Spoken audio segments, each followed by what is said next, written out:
streets of Detroit. This is the NTT IndyCar Series. With complete coverage of today's practice, this is the IMS Radio Network.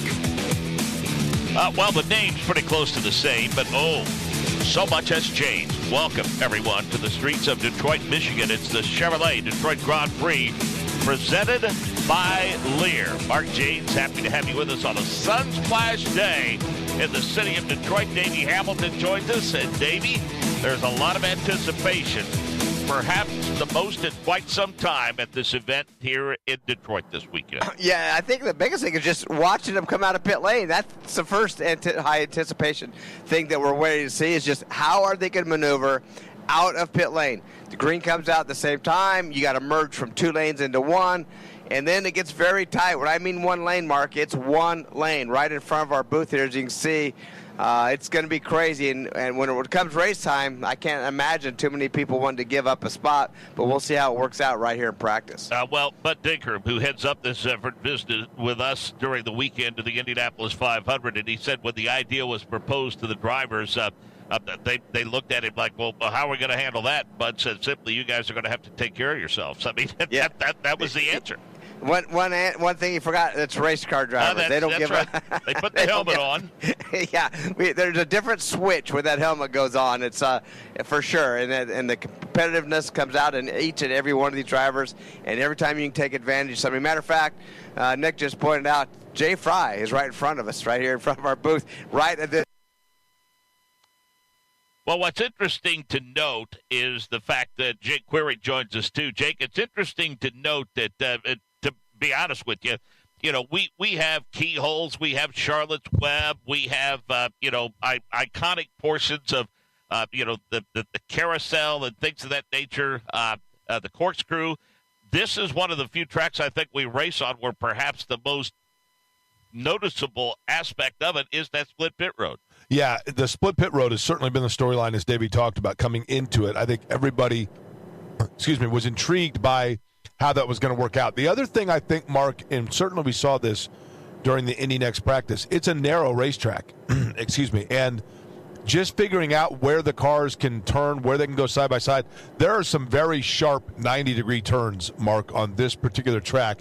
It offers a fantastic vantage point of downtown Detroit, in particular the General Motors headquarters and the Chevrolet Tower there in Detroit, which is by design. I'm sure that Roger Penske wants to be able to show the facelift that's taken place in the revitalization of the town that means so much to him in the city of Detroit, one of the great cities, obviously, in North America with a rich automotive history. That goes without saying.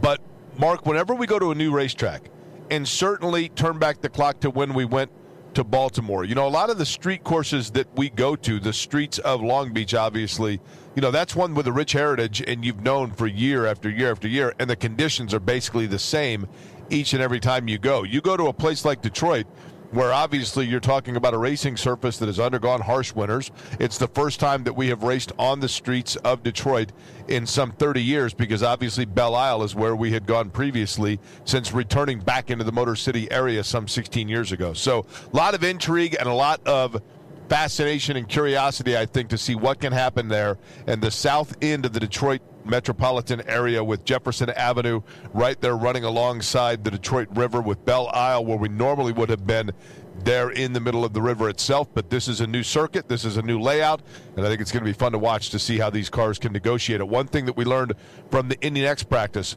Mark, is turn number 1 is a tight one, and the runoff area there, it became a pretty busy place during that Indy Next practice, and these cars are a little bit bigger. And so we'll see how that works in terms of their ability to negotiate some of these very, very tight corners. We'll continue to give you some insight on the layout of this track with Davey Hamilton. But, Davey, we do want to touch upon the history of Belle Isle. It is an extensive one. It goes all the way back to 1992. It was under the CART banner for a number of years, the IRL banner for a couple of years, and then IndyCar pretty consecutively from 2012 on.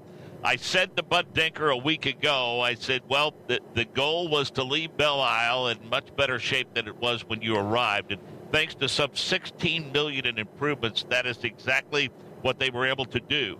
And he said it just seemed like the logical time to make the move. And as excited as they were about the ever-evolving Belle Isle, I think everyone but Penske Entertainment is more excited about what's about to happen on the downtown streets of Detroit. Yeah, and you're so correct. I mean, right now, I don't know exactly. We're in a bit of a hold right now, Mark, too, as well as I see golf cart and a few trucks on track still right now doing a little bit of repair, I think, on the racetrack potentially. But you're right. That course on Belle Isle, we've seen it in a lot of different configurations, seen it bumpy, seen it smooth, seen it all, pit lane. From when we first went there, we were actually pitting in the grass. I had to put plywood down underneath our cars to really nice pavement, really nice parking areas. So, yes, they definitely made that a better place leaving it there than when they went in, no question about it. Now let's hope this, Mark. That was a great racetrack. We've seen all kinds of exciting passes go down into turn 3 there as well. Off the back straightaway, that tight right-hander going into, a little around the fountain area and on that course. Made some exciting racing.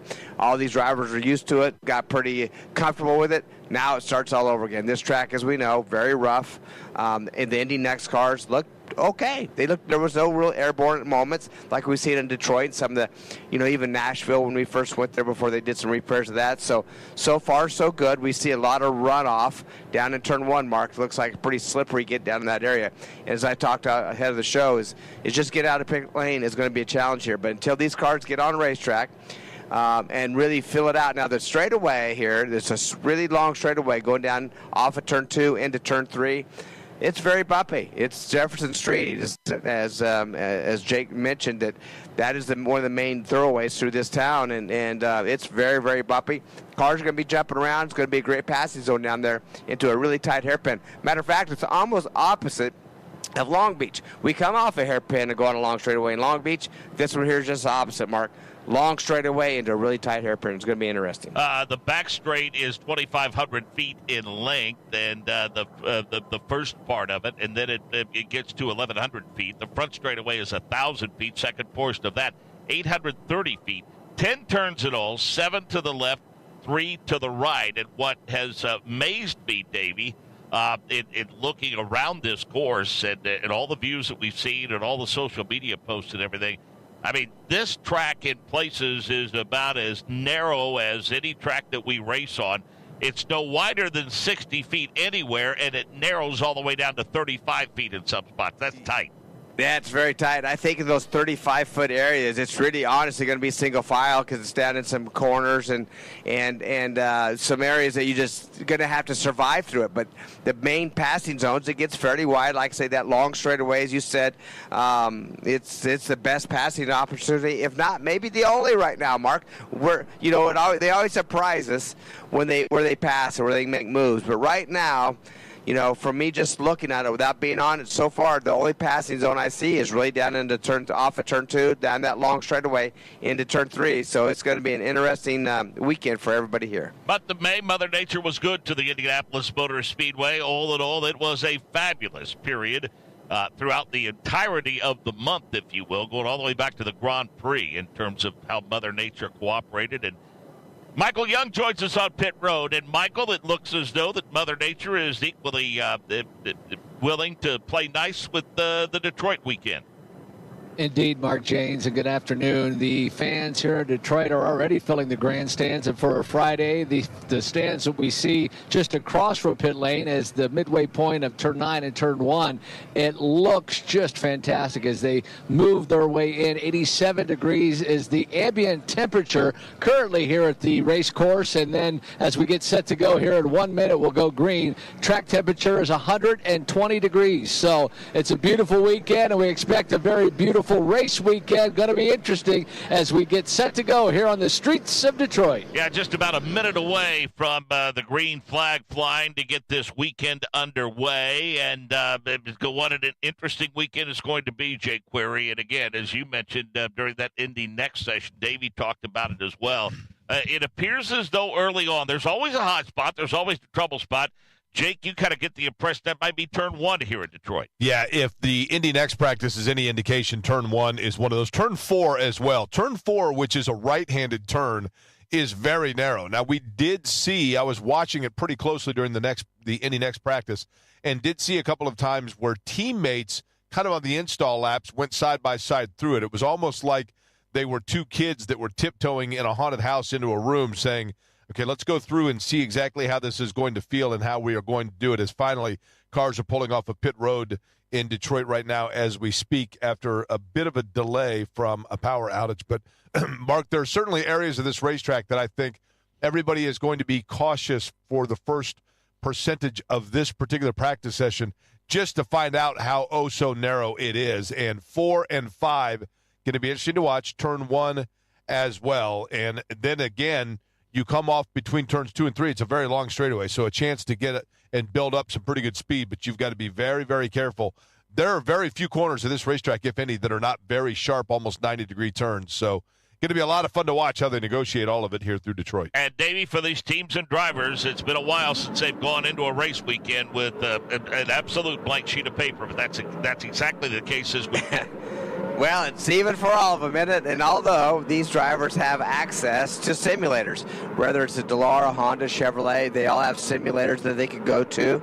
And one thing that with the simulators, they can actually scan this track pretty darn good and really feel like they know what they're doing. But like you said, Mark, it's the same for everybody right now. It's one for all. Almost all cars out. I see a few left on pit lane. Looks like Plo. Looks like right now Power pulling out on the racetrack right now, so almost all cars are out. Matter of fact, as they're pulling out, some of the cars are pulling in for their warm-up lap. Nick Yeoman, Michael Young caught up with some drivers before the session started earlier today. Nick Yeoman caught up with Alex Palou.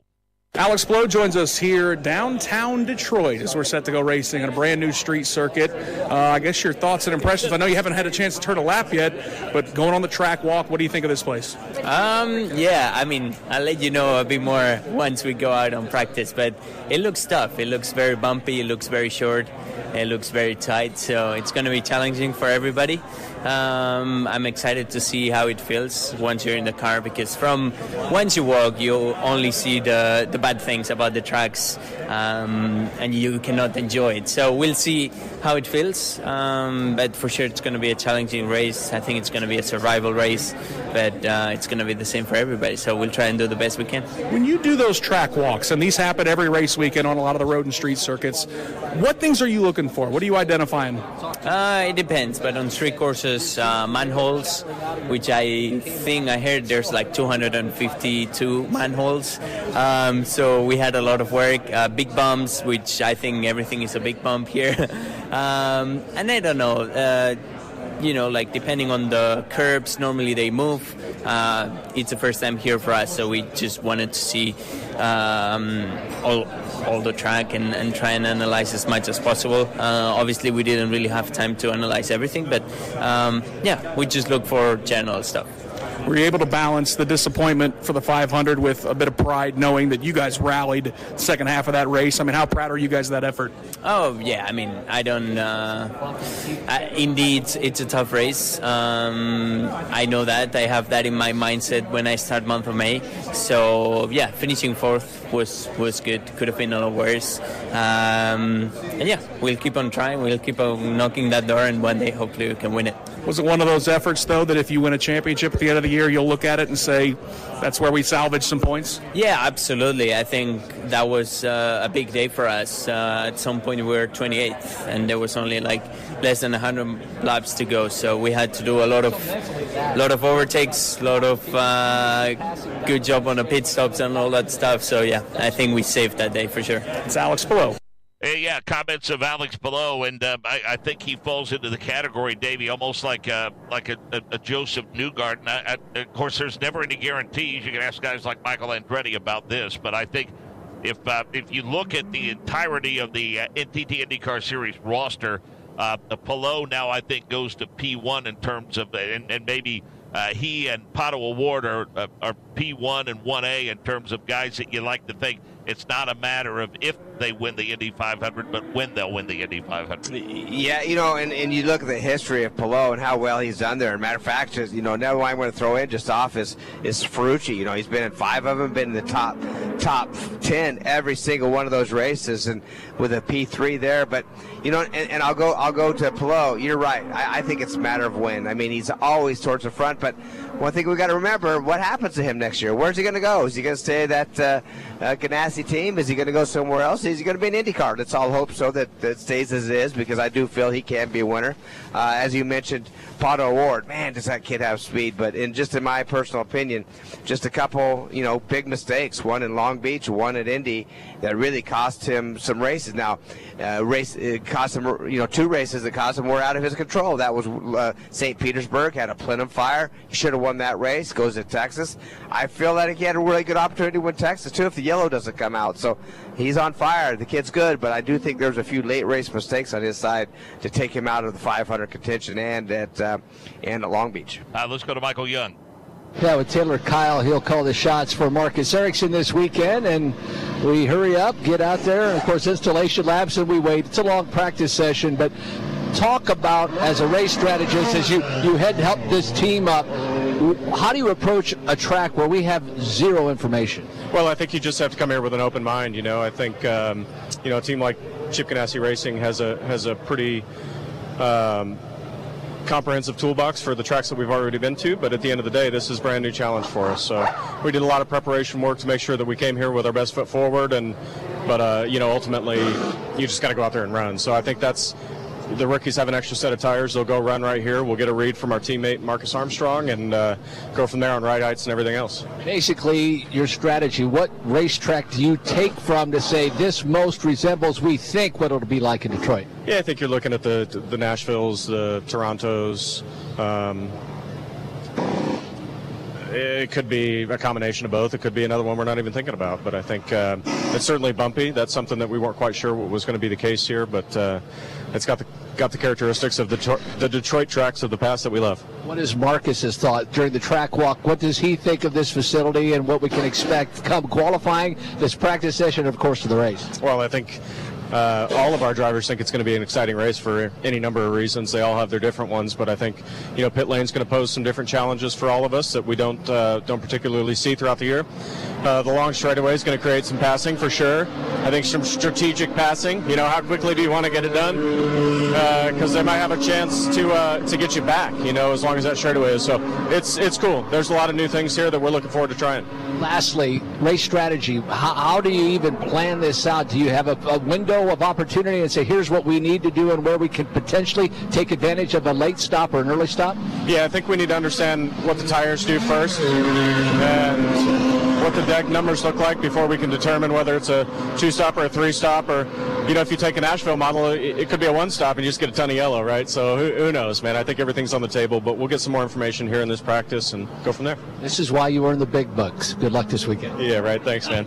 Taylor Kyle calls the shots for Marcus Ericsson. Yeah, moving over there from Arrow McLaren after a successful stint in that camp, Davey. And as he mentioned, the rookies, most notably Marcus Armstrong, whom he referenced, Stingray Robb, Benjamin Peterson, and Augustine Canapino. Those guys have the advantage of the extra set, which explains why it's the rookies that are taking advantage early, although so far Armstrong and Benjamin Peterson are the only ones taking advantage. Yeah, how about that? Pretty interesting. You'd think if you have additional track time with short practice session like we have here in Detroit, that the rookies would absolutely take advantage of it. But as you just said, Armstrong P1, Peterson's P2 right now.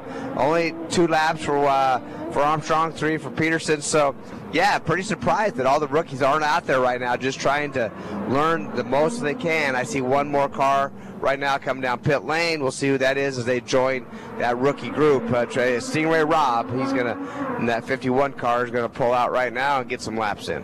Speaking of Benjamin Peterson, AJ Foyt Enterprises, all in all, a pretty good month for them. He earned 500 Rookie of the Year honors for his performance during May, a $50,000 bonus for being named Rookie of the Year, adding to a total take-home prize of $215,300, Davey. And boy, just what the Foyt family needed as a whole with losing Lucy back in April. And I think all in all, you really have seen a lot of growth and maturation in that race team as a whole, and certainly a lot of growth and maturation in Santino Ferrucci. The way he was almost, beyond being consoled at his finish at the Indianapolis 500. That kid came away awfully disappointed. Yeah, it was, as you said, great timing for that AJ Foyt team, especially AJ and the family going through loss of Lucy, the backbone of the family, really. I mean, she's been there from this AJ's first 500 wins, so she's always been a supporter of the team, especially AJ, so huge loss for them. And to have that much success, because it's been a while since they had that success at Indy, and to have it not out of one, but both cars, and having a third-place finish out of Frucci, which, by the way, if you look back and watch that race again, he was the consistent car up front. There was a lot of cars up front through the day, but he was always up front. He was always one of the contenders, and it seemed like he really was in position to put that thing in victory lane. It could have just as well as not, I think. And just a timing of the passing didn't work out for him. But then having Peterson win Rookie of the Year, just a great honor for him and that team. Yeah, no question. And again, where the veterans went out, Michael Young, the veterans went out, did their install laps, and then they pulled it back onto pit road to the point where it looks like some have actually gotten out of their cars, going to wait a few minutes before the practice session resumes. And this session pretty much reserved for the rookies. They're taking full advantage of that extra set of tires. Indeed, as they get their feel for the car, we heard Taylor Kyle talk about it. They'll base a little bit about what they find out, at least for Chip Ganassi Racing, and how that team goes through Marcus Armstrong, as he is one of those rookies turning laps right now. But as I walk to driver's right in that side of pit lane, Connor Daly still remains in his car. Elio's in his car. If we can grab a driver, we will certainly do so. But everybody looks like they're in their office with an umbrella covering their heads, just getting ready to go and tackle this 1.7-mile street course.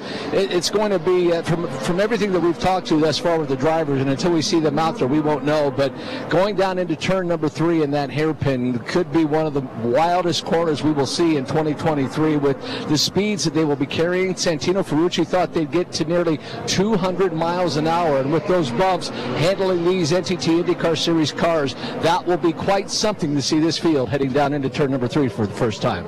Davey will continue to recap a bit the Indianapolis 500. The first career victory for Joseph Newgarden, his 12th start. Previous best finish was 3rd for Ed Carpenter Racing back in 2016. He tied Sam Hanks and Tony Kanaan for the most starts before winning an event history. And quite frankly, with that late red, the last lap or so was more than interesting the way it all unfolded. Man, it wasn't very much so. Matter of fact, when that red came out, as we've seen on the monitors, we're going, okay, well, it's Newgarden in 3rd, Ferrucci in 2nd, thinking, okay, they're going to have the opportunity to pass Ericsson. I think Ferrucci had the best chance because I think the leader was a sitting duck. Matter of fact, we know he was a sitting duck. But then they go back to timing and scoring when that yellow came out. It showed Newgarden actually ahead of Ferrucci, leaving him that opportunity to win the Indy 500, and he did what he had to do. Kind of a convoluted restart there, not knowing exactly what to do. Never really done that in the past by pulling out of the pits off a red flag mark, no pace car, and just getting after it. And I think everybody was a little, didn't know how to go about it. But at the end of the day, Newgarden, he figured it out, figured how to get by Marcus. Didn't give him the opportunity because I think really as close as Marcus was at that start-finish line, going into turn 1, he would have made that pass. I think he had enough of a draft to get back by Newgarden, but then, I think it would have been back and forth if we had a few more laps left. But at the end of the day, what a great Indy 500, Mark. Everybody was safe. We've seen a lot of craziness with the red flags, but I mean, for the viewer and for the fan, and a lot of excitement this year's Indy 500 created. Michael Young. Yeah, with Brian Herta calls the shots for Kyle Kirkwood. So, look back to your driving days. What were these moments like where the rookies were out practicing, we're at a new circuit, and you're kind of sitting around and waiting for the action to start? Yeah, it's changed a little bit. We didn't used to have to sit like this as much. I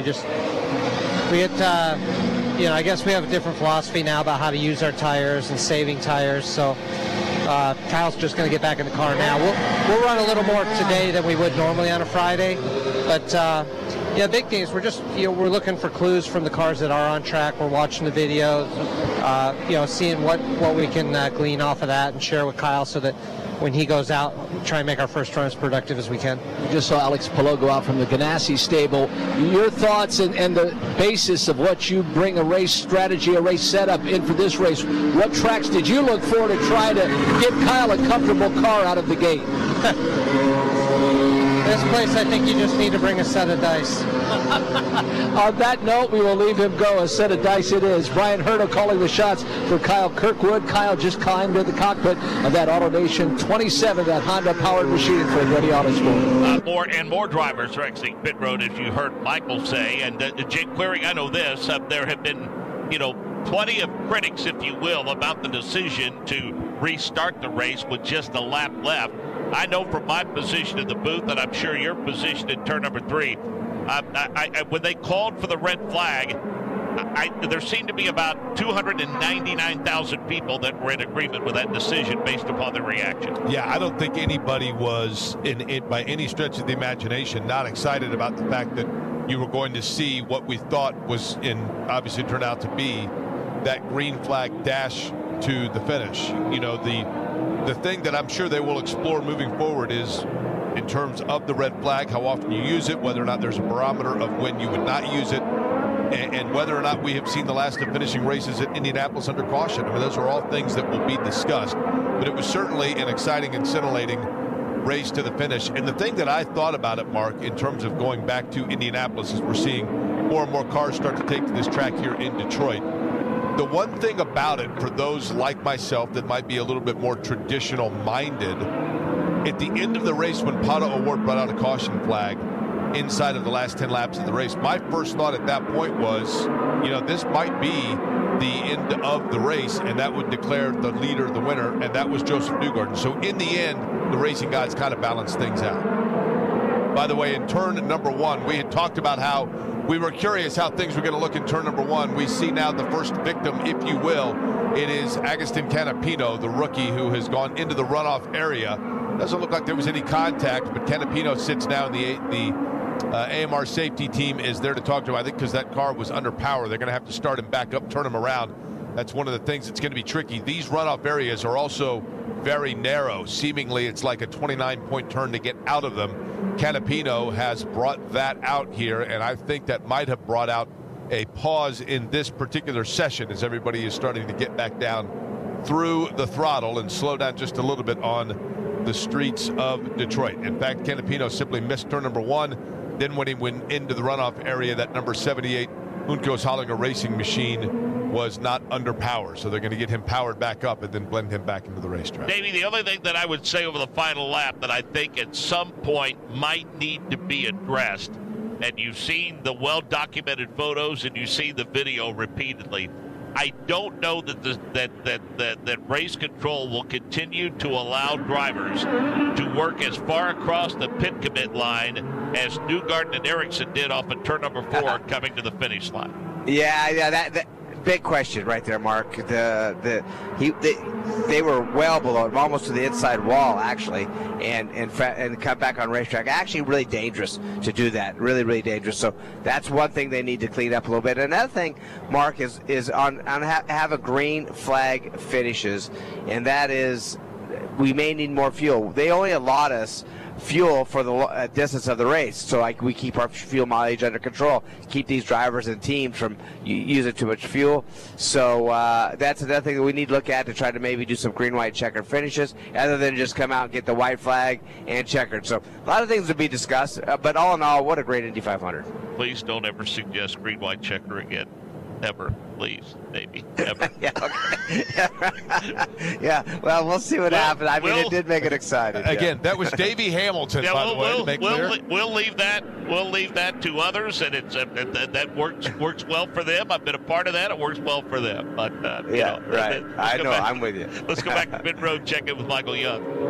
Yeah, guys, as we slowly see guys starting to make their way out into this circuit, it's going to be interesting as this session rolls on. Again, 90 minutes and still plenty of time to get whatever they have taken care of as the drivers sit in their car to get set to go. And I've made my way over the bridge. It's interesting to explain it to the race fans. We have to go across the bridge to actually get to the other side of pit lane. And as I make my way to pit lane, I can't find my way how to get there. So I'm going to have a minute or so just to find out how to negotiate pit lane here at the Detroit Grand Prix. But it's a beautiful course, and thus far fans have come in droves. I'm actually going to stop and maybe get an elephant here because they're right next to me. So if you guys need anything, just let me know. We would like for you to update us on all 27 cars at some point during this session, please, and talk to somebody in each pit box. So I want to see if you're able to tackle that. I'll work on it. I mean, I'm in the middle of getting an elephant here, so when I get that accomplished, I will do that for you. All right, well, we'll let you do a review on that elephant here. This is the first time that we're going to pretend that Michael's been lost during a broadcast, right? We're just going to go ahead and act like that's the first. Easy. We've got 12 of the drivers who have taken to the track so far. Armstrong, Canapino among those that have turned the most laps. BK, Robb, and Lundgaard. Harvey, Newgarden, Palou, Peterson, Power, DeFrancesco, and Santino Ferrucci. Davey Hamilton, now that the Indy 500 has come and gone, the focus goes back to the battle for the championship, and we get the feeling it's far from being decided. You've got Alex Palou with 219 points, Marcus Ericsson is 20 points back, Pato O'Ward's at 185, Newgarden's at 182, Scott Dixon at 162. Then, Davey, quite frankly, when you get to McLaughlin at 149, you get to Rossi 145, Grosjean at 139, Will Power at 131. Those guys might be entering that point, not to suggest that they can't get hot midsummer, but they're getting in the area in which not only do they need to win races, but they need those in front of them to have off weekends. And those guys aren't notorious for having off weekends. Yeah, and that is exactly right, Mark. What happens there is not just one or two guys need to have a bad weekend for them to gain to the points championship starting this race with 11 left. They need a lot of drivers to have a bad weekend, and that doesn't usually happen. So I think right now, anybody can still win it, but you always got to count the top 10 in that championship right now. With 11 races left, they still have the opportunity to be in there. Now, if you're out of that, you still want to, you still have another thing to shot for. Some of these drivers say, well, I can't be I'm not going to win it this year, but you know what? I still fight to be in the top 10. I can still fight to be in the top 5, and we're going to see that. So every different team, every team has a different objective, just knowing how the start of their year was, and if they had some bad luck. For example, I'm going to just throw two of them out there right now. That's that Meyer-Shank team with Castro Neves and with Simon. Just not a good start to the year, so it's a situation where they just need to salvage all they can, but the best thing they could do is win a race. If they could just win a race this year, I think that would be a goal for them after having such a struggle at the start of the year. Well, there might be some movement based upon, a lack of results. I mean, Felix Rosenquist currently 13th in points, and Graham Rahal 17th in points. We've got others. Connor Daly, 20th in points. You mentioned Elio, Jack Harvey, and others. We'll talk more about that as this show progresses. Let's head back to pit road, check in with Michael Young. Of course, our good friends at Firestone, Kara Kristalik. A little birdie said it's your birthday today. Is this true? Yes, it is my birthday, and how better to celebrate it in Detroit? It's become an annual tradition. It is an annual tradition. Happy birthday to you, not a day over 1920. Right? We'll go with that, yep. Fair enough. So I talked with Brian Herta and said, strategy, how do you know what to do? He goes, well, basically, we just roll the dice. Now, we know Firestone doesn't just roll dice. There's a lot of planning coming into this event. The tire that you brought and the thought process behind it. Certainly. So this is our standard street course primary and alternate tires that we've used in all of our other street courses. This is a little bit of an interesting circuit because we're going to see a lot of longitude, a lot of braking, and a lot of accelerating. But if you compare it to some of our other street courses, it's got less concrete than what we ran last year at Belle Isle, and it's got, of course, more than a lot of our other circuits. So it'll be pretty interesting. So the run from turn 2 to turn 3 that talks about there being so many bumps, how does the bumps affect the grip and just the overall wear of the tire? So where teams are really going to see it is in braking and accelerating. You'll see maybe teams try to run a little bit of lower pressures to be able to get that contact patch a little bigger to envelop those bumps or just to surround those bumps. That way they can get the grip down as they go. Even in a pit cart yesterday when we were doing our track scanning, it's pretty bumpy. So when you do a track like this, is your brain already working towards next year and potential improvements that you could potentially see for what you brought this year? Yeah, certainly. This is one of the reasons why we bring our engineers and our compounders to every IndyCar race venue. It helps us get data. We are able to talk to the drivers and to just see firsthand. So our brains are always working to the second or third race after this. Have a wonderful birthday. Thank you for your time. Thank you, Michael. That's Kara Kristalik, guys. One of the very, very best. Davey, as this session continues to unfold and we watch these cars make their way around this 1.7-mile layout, two things jump out to me personally. First of all, again, we mentioned 35 feet, and that's awfully narrow. We talk about the canyon effect down the straightaway at the Indianapolis Motor Speedway, but I mean, this is more like a small tunnel, a tight tunnel effect. And the other thing that I think is noteworthy, there are a surprising number of somewhat pronounced elevation changes here. Yeah, that's right. Coming off of turn 2, going to turn 3 is the first one that we noticed, Mark. It goes uphill, pretty good angle. As a matter of fact, a bit of a bump, kind of flattens out, then goes back uphill again. These cars seem to be taking that area really well. Kind of make a little bit of a blind turn 2 somewhat. Can't see the corner very easily. And then you have to come back. Once you go through that hairpin down through turn 4 and 5, you're dropping back off hill before you get with, into that 6 and 7, then a nice little straightaway before you get into turn 8. And then you got to remember right after turn 8, that is pit entry, which is very short and very narrow. So that's going to be something that these drivers need to get used to in this practice session, so they're, kind of accustomed to it when it comes race time. A little over an hour left in this practice session. Kirkwood, Armstrong, Rosenquist, Herta, Newgart in the top 5, then Canapino, McLaughlin, BK, Grosjean, and Palou through 10. Rahal, Lundgaard, Power continues to trickle through as cars make their way out onto the racetrack. Stingray, Robb, Pagenaud, Harvey, Erickson, Daly, Ilott, Ferrucci, Peterson, and Malukas, and Davey. Kyle Kirkwood continues with the fast time. Looks like around 65.162. And Davey, we don't know if that's fast or not because it's the first time we've ever been on this layout. So I guess somebody's going to be happy to set the track record in qualifying, huh? Yeah, one thing, we try to judge it. Yeah, it's going to be a track record. We know that for sure. But if you judge off the Indy Next cars, they ran a minute 8. So right now the Indy cars are about 3 seconds quicker.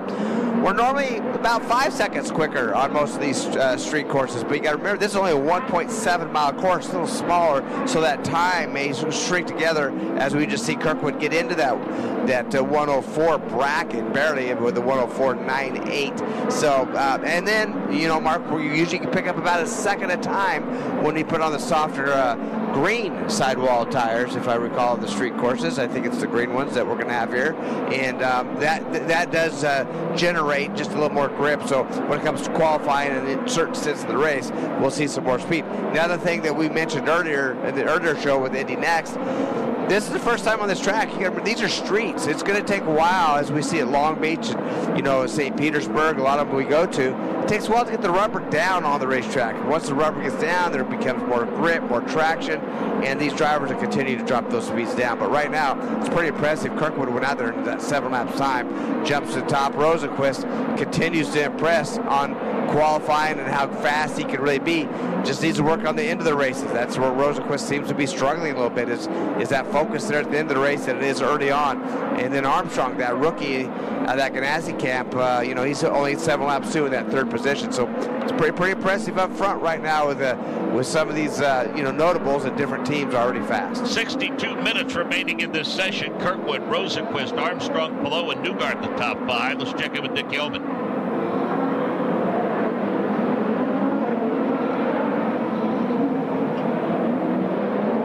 The 3rd place finisher in the Indianapolis 500, Santino Ferrucci, joins us here in Detroit. All right, 1 week to put Indianapolis behind you. What's the biggest takeaway you have from how that race went? It's our first podium for me in the series. It's a hell of a day. It's amazing to see the team go 2 weeks, not put a foot wrong, drove a perfect race. The only reason we didn't win that race is just the way that yellow came out at the end for timing-wise. Other than that, couldn't have asked for a better day. Couldn't have asked for anything different.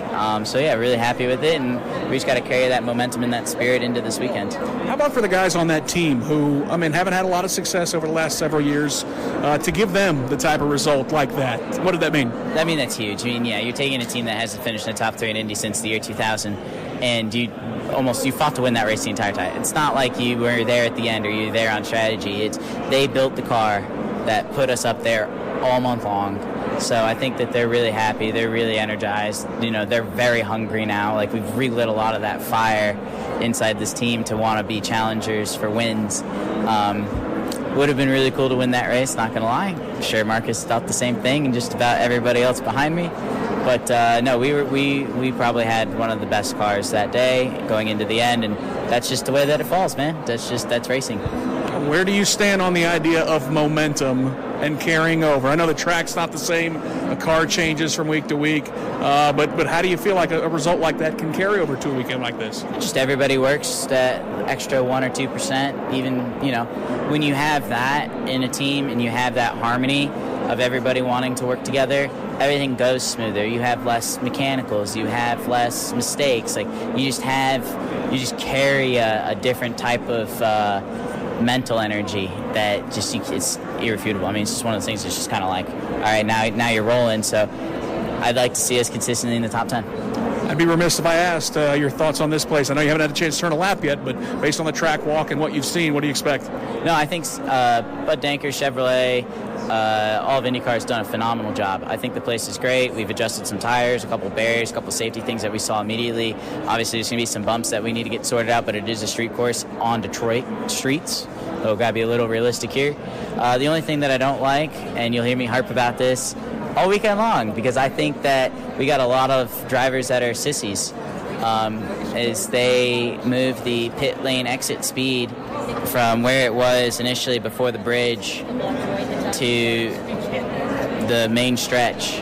So now we enter into the main straight at 40 miles an hour, and instead of hustling the cars out of pits, which I don't understand why the drivers think that that's a better, because there's a wall there and you're on your tires. Like seriously, like lift a little, or I don't know, common sense a little bit. You're in a race car. You're a professional race car driver. Things are supposed to be challenging and entertaining. Like, grow a set. That's all I can say to all of them. Like seriously. All right, that's Santino Ferrucci. Admittedly, Davey, I don't know that when he first came to the NTT IndyCar Series that anyone would have ever expected Santino Ferrucci to lecture anyone when it comes to common sense. But as I said, I think we're seeing the maturation of this driver. Yeah, no, I mean, obviously he has a lot of talent. And I really, I have to take his side. I guess I'm not in the car, and I'm looking. It's right in front of us what he's talking about. And I think it's a situation where going slow could clog him up a little worse than not going slow. So I would say there's a line there. That's where we get off of it. And even though this pit lane's a little different, there's two pedals in the car. You can use them both. There's a gas and a brake. And so sometimes, to get up to speed, you got to maneuver your car and be good. And that just leaves one more element back to the driver in his hands. So I have to say I kind of agree with him. I'm not calling any of the other guys sissies by any stretch, but I would have to think that, when the pit line ends, you should go for it. Colton Herta has gone to P1. Then Alex Below, then Rosenquist, McLaughlin, and Kirkwood. Dixon, Lundgaard, Newgarden, Will Power, Armstrong through 10th. DeFrancesco, Pagano, BK, Grosjean, and Erickson. Then Ringhole, Harvey, Malukas, Calamilot, Canapino through 20th. Then Castro Evans, Robb, Daly, Rossi, Benjamin Peterson, and Santino Ferrucci, so they'll need to pedal a bit, Davey. Santino Ferrucci hoping for a little momentum, expecting top 10 results. I know it's early in the session, but they'll want to climb a little bit, currently setting at 25th and 26th. Yeah, I think it's a situation where those cars, as we talked about earlier this season, is Cannon went over there as an engineer and has so much experience, especially at Indy, but you can only do so much with the shock program, and I think they just aren't quite there yet. And I had a feeling this could be very difficult for them on this bumpy track. I mean, a damper program, meaning shocks, is so important to get through these bumps, and I'm just not sure. They know where they want to be. It's just not that easy to snap your fingers and make your program good again. So I have to think that we're going to see that team struggle. Maybe not on the ovals, but right now, or maybe not even the street or road courses, but on the streets, I still feel until they develop that damper package just a little bit more, that we're going to see them struggling just somewhat. And then, as you mentioned, to the top of the chart, Colton Herta, no surprise, technical, rough tracks, tight tracks, he always seems to be fast at those. I mean, look at Long Beach and some of the other ones that he always, St. Petersburg, and even look at Nashville, super rough, super technical, and he dominated that race until a mistake at the end of it. So no surprise there, but another no surprise. How about Scott Dixon? All the experience that he brings to IndyCar right now puts him in P2 at the track right now. So P2. So that's obviously a good shot for him. Well, Davey, Herta, as you mentioned, continues P1, and then Dixon below, Rosenquist and McLaughlin the top 5. The signs are everywhere in terms of the significance of this race weekend for Chevrolet. Joseph Newgarden gets to victory lane. Honda holds the overall lead of the championship, 487 to 478. That's going to be a tight battle, we think, for the rest of the season between those two outstanding manufacturers. And Chevy wants to win this race. It's the Chevrolet Detroit Grand Prix. But by the same token, nothing would please Honda more than to get to victory lane on Sunday. This is probably one, obviously the Indy 500 is the most important. The championship's probably the second most important for these manufacturers. But for Honda, I would have to think this race is very top of their charts to win. Means we're right below the GM Chevrolet offices, literally, like right below it. Chevrolet's plastered all over this place, and they know to be from Detroit. So I know they're friendly, and it's a friendly battle, but I'd have to say that Honda would be all over winning this one. Herta, Dixon below, Rosenquist, McLaughlin the top 5. Kirkwood, VK, Rossi, Lundgaard, Newgarden the top 10. Back to Michael Young. Yeah, you talk about those towers. They are almost ominous. As we sit here on pit lane and look up, the General Motors headquarters are right there. And we talked about dampers with the Foyt car, currently on Colton Herta's car. They're working on the dampers of that, but several cars up and down pit lane doing that, changing the front dampers, looking at those rear dampers, just trying to engage the driver and see how much rebound or how lack of rebound they need in these race cars right now. But I thought it interesting, and we talked about this on our Indy Next broadcast, this pit lane entrance is so tight, guys. When they come off turn number 8, pit entrance is right between turn 8 and turn 9, and it's just one city block, and it's about a car length and a half wide. And as they make that right-hand turn to come on this double-wide pit lane, some drivers pitting on the right, some pitting on the left, they actually climb a hill, and as they crest the top of that hill, that's about the midway point of pit lane, and then they will go down a hill, funnel for 2 lanes down into 1 to go back on this track. This is honestly the trickiest pit lane we will see in the entire season. It will be interesting once we get into race mode how these drivers handle this situation. But literally, I'm at pit entrance right now. It's amazing that they're going to be able to be racing off of turn number 8 and filed into that pit entrance. Jake Query. Agustin Canapino once again went through the runoff area in turn number 1. This is an area that we thought we might see some cars collected so far. No harm, no foul. Canapino, the rookie, has gone into that area twice, though. This time he was able to get his car back on track. He had lost power earlier in the session when it happened to him. Additionally, I've been watching closely the areas of turns 4 and 5.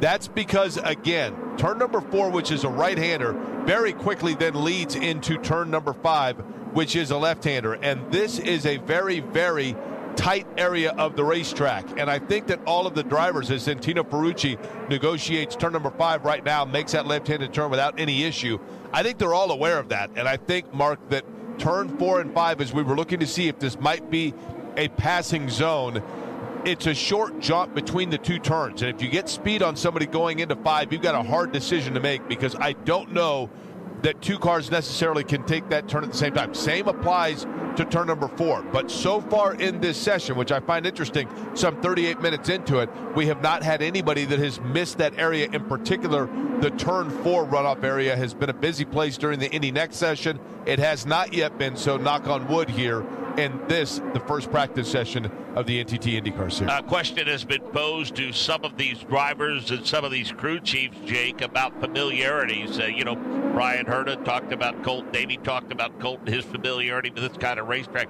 One thing that I have noticed, which is going to be somewhat similar to the situation that you face in your position at Long Beach, given where the pit exit is, Jake, at the approach to turn number 1, it could get pretty dicey there under green flag. Yeah, because you've got to blend in. Not only that, but you also have this weird session, or this weird situation with kind of the two sides of pit exit and kind of blending in. But then all of a sudden, when you blend in, you've got to worry about the race traffic that you're blending into as well. So there's a lot that goes into it. I think that anytime you have a new track, Davey, this might be the dumbest question I've asked in a long series and career of dumb questions, but I know that on some tracks, the drivers will familiarize themselves or stay fresh with that track by doing simulators and getting to know the track by watching it on simulators. I assume because this is the first time that these cars have been on this track, even though we knew the track layout, there probably was no sort of computer simulation that drivers could undertake to familiarize themselves just with the initial layout. Is that a safe assumption on my part, or is it the kind of thing where they do have an ability to kind of look through things before they actually get into a race car here? Yeah, actually, they do. They do. I talked to, as we see one of the Unco Solinger cars smack the wall pretty hard coming off of turn 7, I think it is. He hit the wall pretty darn good right there. But, Jake, surprisingly enough, Honda came and they scanned this track. They knew where it was going to be. They scanned these straightaways and this majority of this track, and were able to put it into their sim. So when these, especially on the Honda driver side, Simon was the one I was talking to. He says, "Man, I just did the sim on Detroit, and is it ever bumpy?" So yes, they can tell how the bumps are. Is it exact? Does it feel exactly like a race car? Probably not, Jake, but it gives you a pretty good indication of what you're up against. By the way, that was Canapino, Davey, that you had talked about as he made that right-handed turn and made contact with the right side of the car. So after that incident in turn number 1, Canapino all of a sudden came that little bit of interest there between turn 6 and 7. So Canapino is going to limp that Juncos Hollinger racing car along and try to get some service to it and see how that balance was affected. Michael Young. Yeah, I'm there, guys, and the crew combing over that car right now, looking at that right rear, seeing if the toe link's bad or the A-arms. The crew's looking over, and I can't see necessarily any damage to the car, but I'm about 30 feet away. It looks like everything is okay. They're rolling the tires on both the left rear and right rear, as all the attention, obviously, on that right rear where that contact was made, but the crew doesn't look to be in any panic. They're trying to get that car repaired. Thus far, so good for Agustin Canapino. May have dodged a bullet there, but again, they're assessing that situation. We'll update you when we know more. Davey, while certainly we expect tire deg with the natural wear and tear on the tread, I doubt very seriously that there's going to be too many teams that are going to turn all of their Firestone Firehawks in this weekend with those iconic logos on the sidewalls of those tires intact. I think a lot of those are going to get scrubbed off this They weekend. could very well. I mean, in that situation right there, we've seen it at other events. What he did is he actually hit the inside of the turn 6 wall and shot him across that racetrack, and that put him to the outside of turn 7. So we've seen that plenty of times on other race courses as well. You got to make sure that you don't hit that inside wall, because like I say, it just, as narrow as this track is, Mark, as you mentioned, it's not going to leave very much room for you to save your car. And then, as you just said, there's going to be a lot of scuffed off tires on this event for sure. 47 minutes remaining in this session. It's Herta, Dixon, Palou, Rosenquist, and McLaughlin. It's, let's see, Kirkwood is 6th quick, Reedus VK up to 7th quick, then Rossi, then Lundgaard, then Will Power, Armstrong, Newgarden, Award, DeFrancesco, Simon Pagenaud, and Canapino. Canapino's had some trouble of late. We've well documented that. 17th is David Malukas, 18th Grosjean, 19th Erickson, 20th Rahal, 21st Harvey, 22nd Castro Neves, 23rd is Ilott, 24th is Stingray Robb, 25th is Connor Daly, Benjamin Peterson, 26th. Santino Ferrucci, 27th. Back to Michael Young. Augustine Canapino climbs from that car. That's never a good sign. Obviously, we saw in the replay what happened, but from your vantage point, what happened and how's the car? I did a mistake. Only that. I tried to do fast this corner, and I did a mistake. Sorry for the team.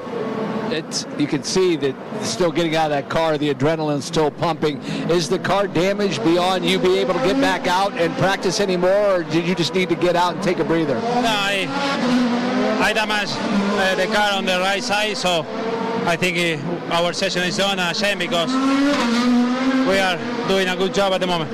All right, we wish you all the best the rest of the weekend. Sorry that incident happened. Thank you. That's Augustine Canapino. Yeah, I think all in all, Davey, I mean, for the rookie, I mean, he was 16th quick in the session to this point, so he was showing pretty good pace early on. Yeah, and just made that small mistake, and that's all it takes.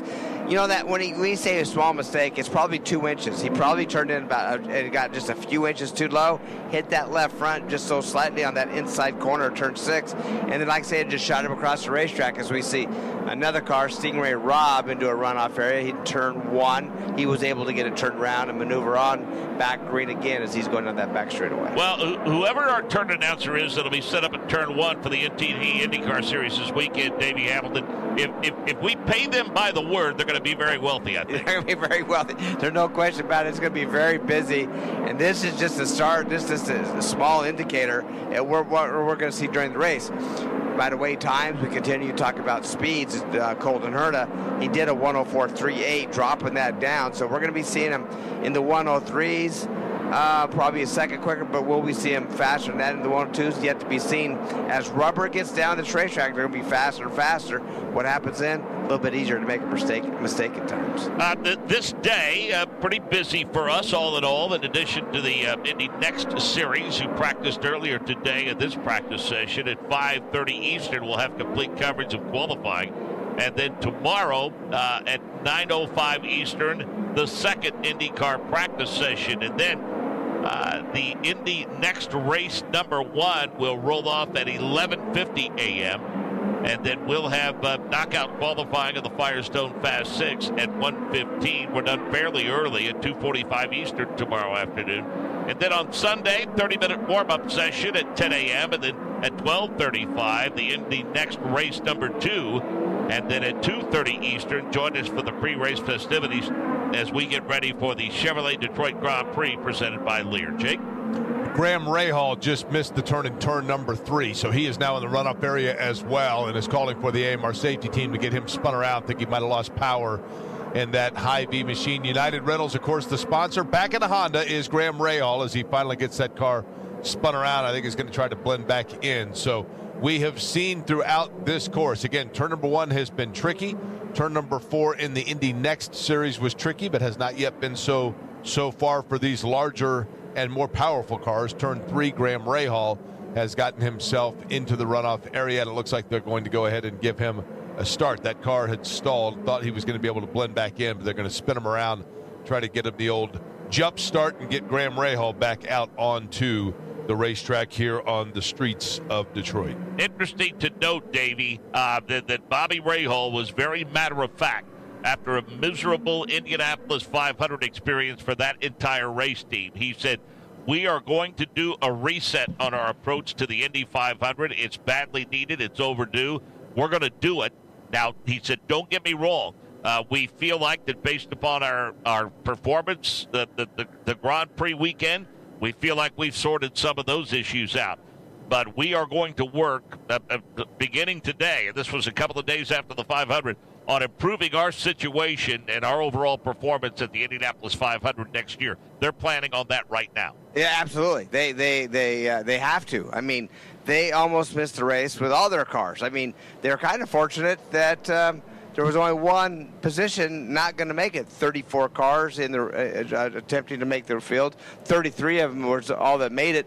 One of them was their car, and there could have been more of them. That was, I think Harvey was the next one out, another one of their cars. So they definitely have to work hard on getting their cars up to speed, especially at that event, the Indianapolis Motor Speedway, the biggest race in the world, at least for qualifying. When we've talked about this for a while with Rahal, especially Graham, we can say, man, if he can qualify towards the front, he's going to be a threat in every race because he comes up farther than everybody majority of the time, drives through that field, puts on a good show, has good results. So that's a situation where I think their qualifying situation would make their overall program obviously way better just by being able to start in the front. But missing the Indy 500 with the sponsors and the partners that they have, the size of team they have, what they expect to do in this sport is probably just really unacceptable for that team.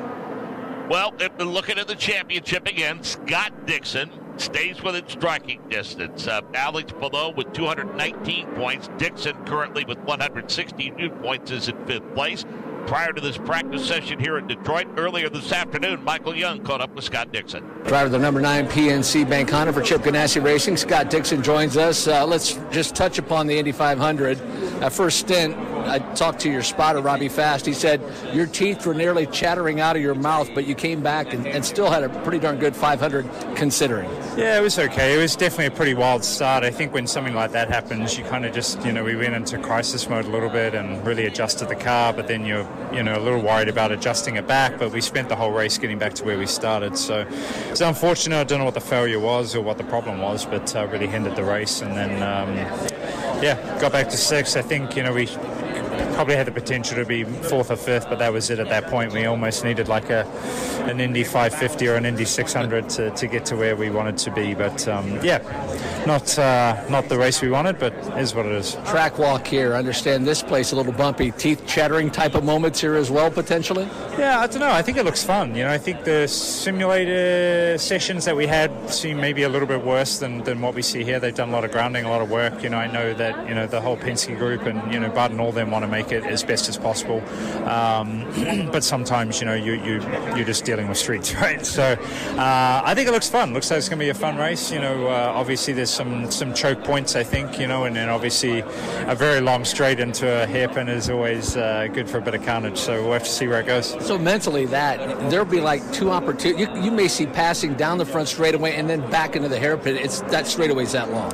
Yeah, and then you might see a lot of cars stop down there too. So I don't know. It will be interesting for sure. I think all the first races are at a new destination, obviously much like maybe Nashville. So it might be the car that pits the most that actually wins the race. There you go. Keep it clean. All the best. Thanks, man. That's Scott Dixon. Well, Chevrolet, Lear, other corporate sponsors have really stepped up, Davey. They doubled the number of chalets that were available to them. And the interesting thing about this circuit, like today, not only is today a free day, but I believe about 70 to 80% of this facility is able to be viewed free of charge. And, and I think what grandstand seating that's limited, I think what's available, Davey, has been sold out. So I think there's a ton of buzz for this event this weekend. Well, and the great thing is, I think they tripled the amount of suites they have here. They did at Belle Isle, all sold out. So that's a very good indicator. And, Mark, it really seems every time that we do a street race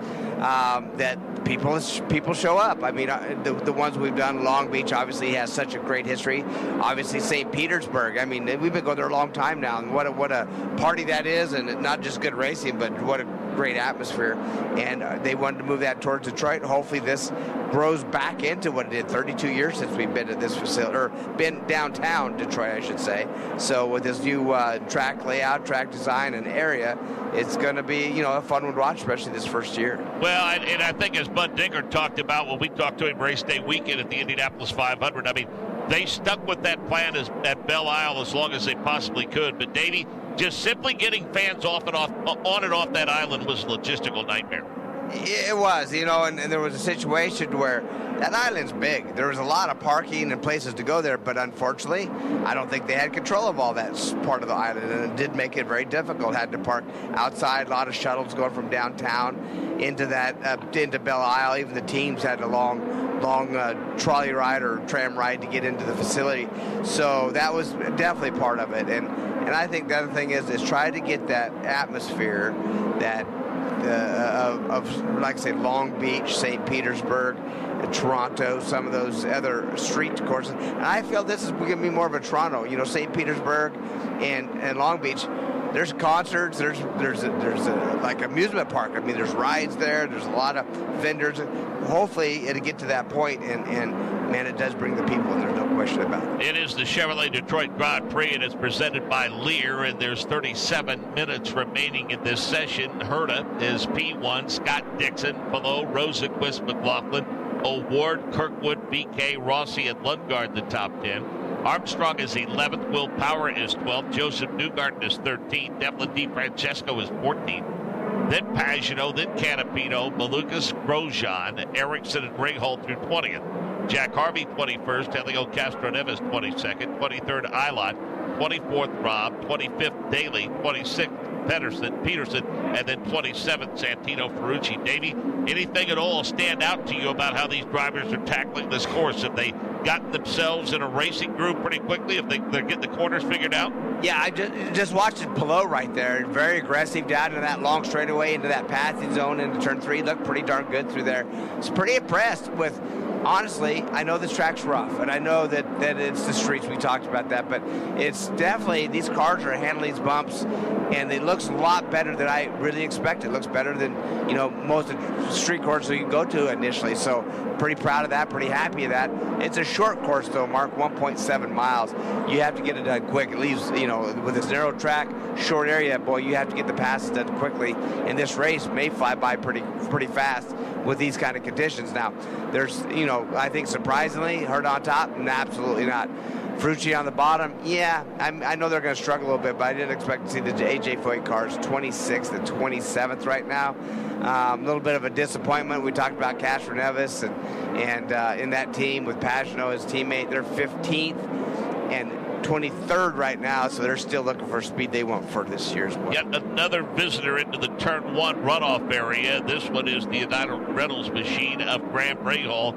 That's the second trip into that runoff area. And Jake, what's interesting to me among the many elements of this racetrack is, you've got to get kind of the drivers right a little bit. And as we mentioned, if you're coming down the straightaway, you're going to try to get the drivers right. And if there's a car coming off of pit road, it's going to be very, very difficult to get as far right as you possibly can to make that turn, because the driver's left at the apex to that turn, and to driver's right, I should say, at the apex to that turn, is a tire barrier that makes it plenty tight. Yeah, I'm telling you, this track is as narrow, seemingly, from the outside looking in, as any that we see over the course of the season. And so far, I think everybody's handled it pretty well. I mean, obviously, Graham Rahal had the 2 runoff area incidents, so too did Canapino, but for the most part, everybody's been okay, and I think just trying to figure out exactly how to negotiate those areas. This also has,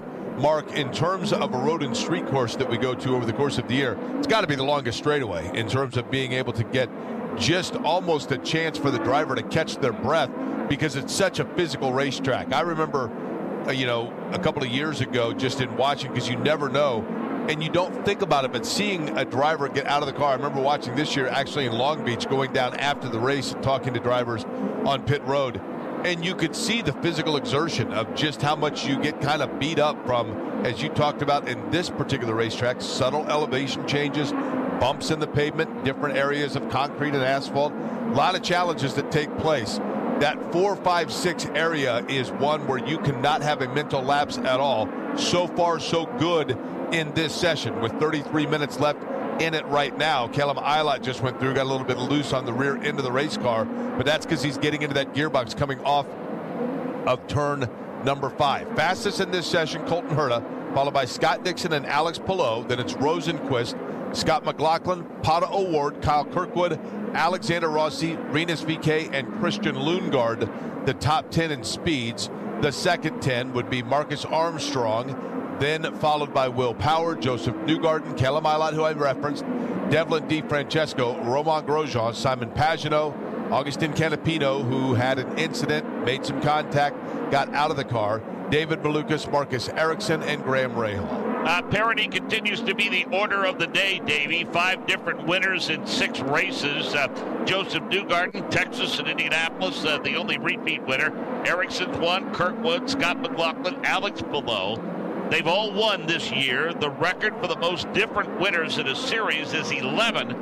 In a season, rather, is 11. That happened in 2000, 2001, and in 2014. And I get a sneaking suspicion that parity is going to continue to be the order of the day all the way through the end of the season. Yeah, you look at the drivers that haven't won a race yet that we know that they have the opportunity to do. There's quite a few, so you're right. It could break that record or hopefully even tie it. I think that's pretty exciting to try to get that many winners. And right now, as you just said, Mark, with the competition level the way it is, it could definitely happen. In terms of winners here over the years, Davey, in Detroit, of course, a different circuit. Elio Castro-Neves has won 3 here. Scott Dixon's won 3 times. Will Power in 2017, about the best weekend Graham Rahal has had in his racing career. As you remember, Davey, he swept both races. Simon Pagano, Newgarden, Ericsson, Pato Award have all gone to victory lane here, but again, a vastly different set of circumstances. However, even though it's a different set of circumstances and a different a track, there's got to be some comfort level with going to, I guess, a region where you know you've had some success. Yeah, no question about it. I know it's different, like I say, completely different track and situations, but you know, you still have that mojo. You still feel like, hey, at Detroit, I've won at Detroit. Doesn't matter what track it is, and that's a little bit of a boost right there, just to know you have a little luck in that particular town. As we see Kyle Kirkwood really get loose out through turns 6 and 7, almost hit that outside barrier, gather it up. But like I said, we had multiple winners and people that really got used to that track there at Belle Isle. But this is going to be completely different. Is this going to start a streak for somebody else that likes this track? Now, it also, who makes the least pit stops could be the one that wins here. Just try to survive it. Don't expect it. Don't want it to be a crash fest. But it has the recipe that it could be, just because it's so tight and narrow. But it's going to make an exciting weekend. That's what we're all here for anyways. Well, based upon the number of laps and the fact that it's a 1.7-mile temporary street course, Davey, have you done the math yet on those pit stops? How many will have? Well, you know, and I think I think it's going to be a 2-stopper. I mean, some may make it a 3, and somebody just mentioned, one of the engineers or the strategist said, well, it could be a 1-stop like we did in Nashville which that was just a load of yellow flags. I mean, so many yellow flags, and they did that. I think Hinch won one down in New Orleans at a 1-stop one time. Let's hope it's not a 1-stop. I think it's going to be. I think a 2-stopper is going to win this race. Jake Query. Marcus Ericsson, the latest to be victimized by that turn number 1 runoff. As a matter of fact, he's got a little brake fire going on, it looks like, on the front right side, although that is not enough to keep him from getting back onto pit road. He was able to get that car back underway and head back on to pit road. And so Marcus Ericsson, the latest that got snafu'd a little bit there in that tricky turn number 1. And, Davey, it appears as though that is often the case on these road and street courses, especially some of these drivers, when they get a few laps on these tires, they're probably going to notice that rear grip going away a little bit. Yeah, that's something I'm anxious to hear from the drivers' input of how fast is the dag on these tires. Are they good for long runs, or after you take 5 or 6 laps, do they fall off quite a bit? Now, you know, a couple things happen at the same time. As they get used to this track, they're just going to continue to push harder and harder, feel like they're going to get more out of their car. They know where they need to get more out of their car, but can the tires hang on? So before this, you know, there's still 28 minutes left in this session. I wouldn't be surprised to see, you know, quite a few of these drivers try to put some of those sticker tires on and really lay a lap down just to see what they have. And while we have an opportunity, let's go back earlier today when our Michael Young caught up with the Indy 500 Rookie of the Year, Benjamin Peterson. With the Rookie of the Year of the Indianapolis 500, Benjamin Peterson, that has a good ring to it. Yeah, tremendous month of May. It's very, very special accomplishment. You only get one chance at it your whole career, and just take the momentum going into this weekend and the rest of the season. Talk us that final incident on the front straightaway. You had such a good run going mentally, the deflation that you had knowing that you were still in contention.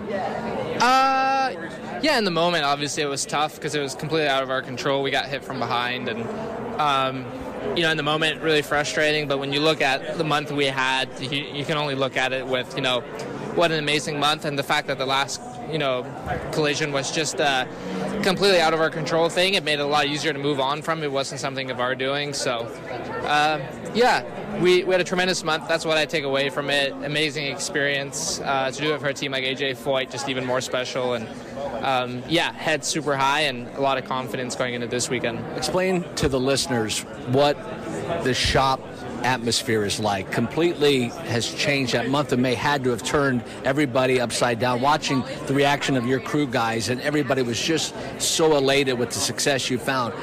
What are the expectations coming into Detroit? Yeah, I can definitely say that everyone at AJ Foyt, especially at my car, is just so motivated. They're putting in a lot of effort, so I know they would all go to war for me, and it's just an amazing, amazing feeling to know that you have that kind of support, and it's honestly, I can't ask for much more than that. So I'm always giving it 300%, and I know they are as well. So just super excited for this weekend. This weekend I feel is bit of an equalizer for me, being that nobody's been here. I feel like I'm very good at learning tracks very quickly, so yeah, very excited.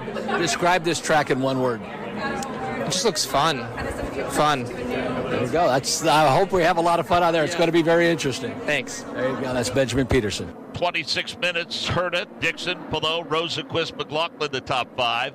Armstrong, Award, Kirkwood, Power, Rossi, the top 10. Back to Michael Young. Yeah, Barry Wanzer calls the shots for Alex Palou. He's quick thus far. We've got these green Griuli tires that you have to run, which are the alternates this week. What is your plan? Because we haven't seen anybody go out on them yet.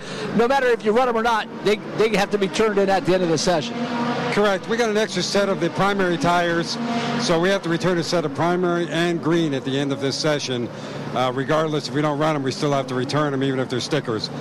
Those tires get stamped, and we get to rerun them again, use them in the warm-up. So right now we're doing a new run on a new set of primaries. We'll come in, maybe get one more run on those, and then we'll go to a set of greens and try to get a run on them. What's the tire dig been like thus far for Alex? What has he said? You know, we've run 23 laps on the first set of tires. It's, a very green track, so obviously the dig, and wear is going to be high right now. Rubber will start going down. Every session will get faster. Every session will get better. Everybody's talking about race strategy, how you plan something. I think you'll find that out after the end of this session in our next practice. Brian Herta said just roll the dice. I know that's tongue-in-cheek, but you really don't have a good plan until you get some laps here. Yeah, for sure, until we get some laps in. If you compare it to Nashville, Scott Dixon won doing 6 pit stops. I can tell you that was not a strategy.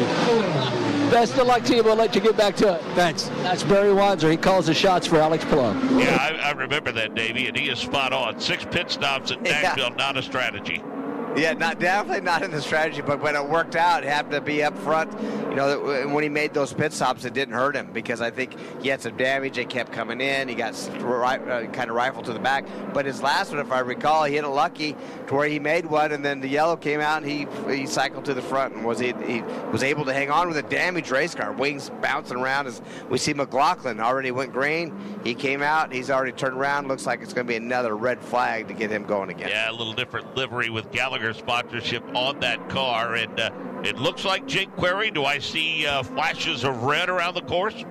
Yeah, as a matter of fact, as you look throughout, and they've done this each time that somebody's gone through, I think, into that turn 1 area, they've flashed red until they can figure out whether or not they're going to be able to get them back onto the racetrack. Partially because I think that runoff area, Davey, you might be able to elaborate on this, but I think to an extent it's kind of a blind re-entry, and so as a result of that, I think they want to make sure that everything's A-okay, especially when these cars are underpowered. They've got to be restarted. The AMR safety team is going to do exactly that, and so as a result of that, everybody will wait for Scott McLaughlin to rejoin the party, and then once he does, anticipate that we will be back to green here for the final 23 minutes of this session. Yeah, 23. Yeah, and I think go ahead, Dave. Yeah, real quick. I think the situation too is definitely that they can't. It's hard to see that turn. It just looks like walls going into nothing, and all of a sudden there's the corner right there. So I do feel that they're just over driving that corner so slightly.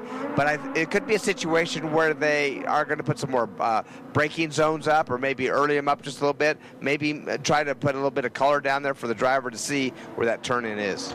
It's fascinating to me, Davey. You go to Long Beach, you go to St. Pete, you go to Toronto. I mean, it's just a massive undertaking. And in this situation and those other situations that we mentioned, I mean, the level of cooperation that this group had to have worked out with the city of Detroit to pull this off. I mean, you are affecting some major thoroughfares, and just the track build alone is a monumental achievement. And this is, as you know, having been a race promoter for a number of years, they're making this look a heck of a lot easier than it is. That's for sure.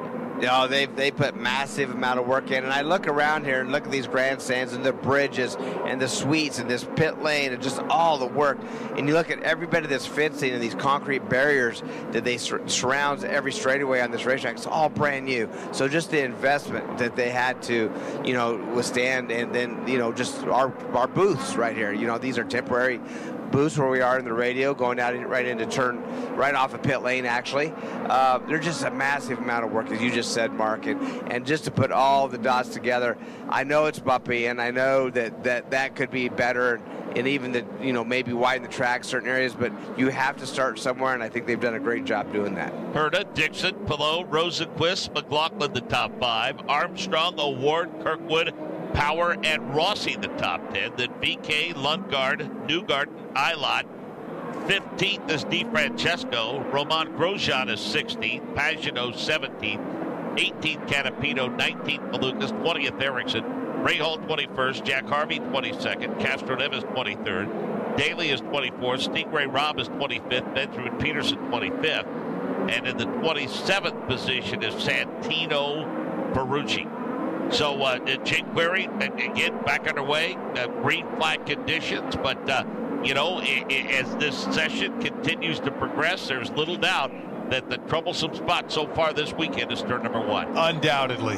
No question about it. That area has collected plenty in the runoff. And another thing to note, this is a very, as of now, you had said it earlier, Mark, the sun is certainly out and watching all of the action here on the streets of Detroit. And we don't know how much that might affect this racetrack and what the conditions might be over the course of the weekend. One would think a little bit slick, but Davey mentioned it earlier. You can start to see a racing groove coming in. They're laying down plenty of that Firestone rubber and getting that racing groove to go in, and we'll see, that obviously helps with the grip. There has not been any activity in that turn 4-5 area that I thought might be the case. Watching right now in turn number 3, Joseph Newgarden goes through that area. Pato O'Ward is just behind him. These two, both of them working up to pretty good speed as they work their way into turn number 4. Award and that papaya orange and black accentuation on that Aero McLaren machine just behind Joseph Newgarden is the Indy 500 winner. Now negotiates off turn 5, sets up now through turn number 6, goes Newgarden, and he is very quick,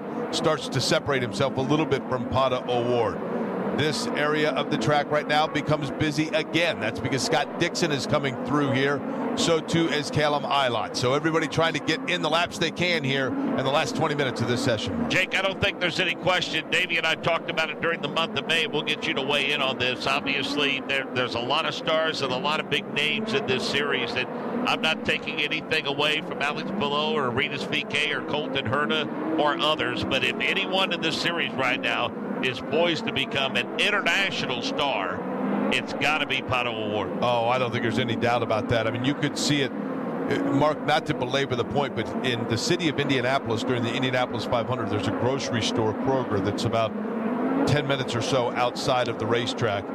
And Mission Foods, which of course is, famous and known for primarily their tortillas or tortilla chips, they are a subsidiary sponsor for Aero McLaren, and they had all 4 Aero McLaren drivers there for an autograph session. Mark, an hour before it began, the line was already wrapped around the grocery store, and they had to cut off the line about 45 minutes to go in the session because they knew they already had enough people there.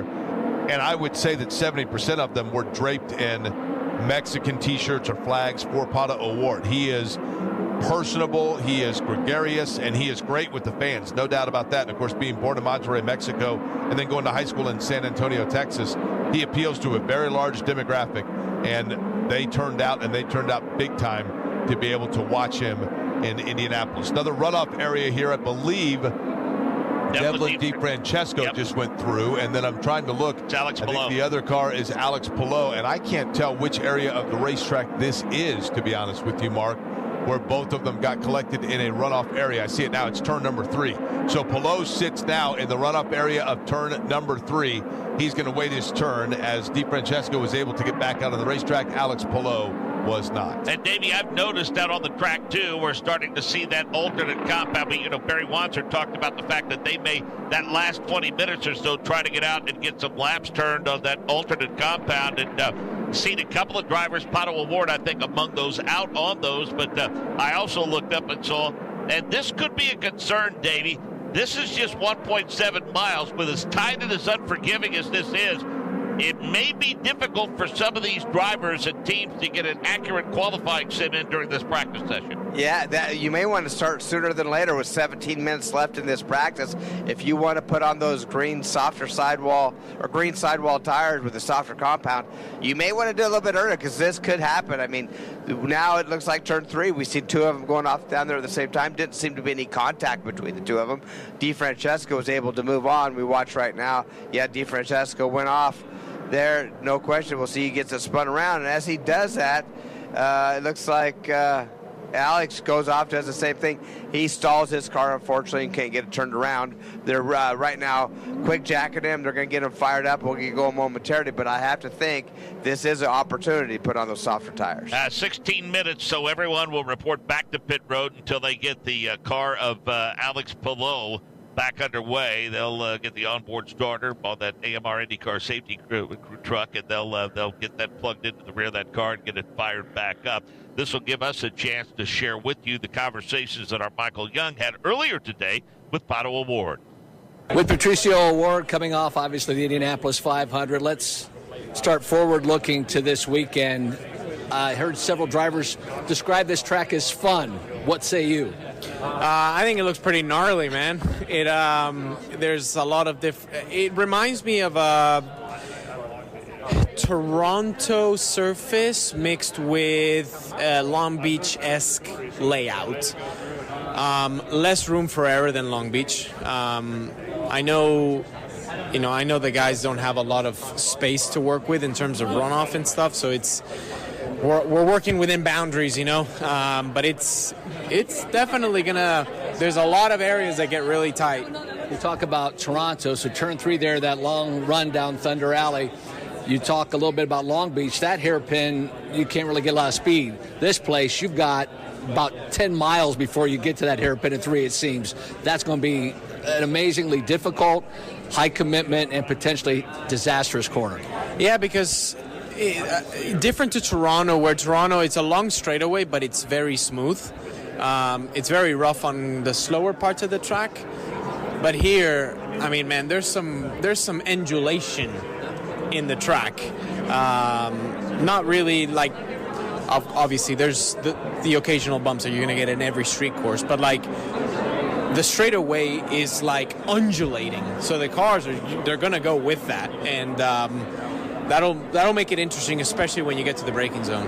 Lastly, it's been amazing to watch the growth in your fan base over the last year and a half. I remember Portland, the fans, ole, ole, and they're all cheering your name.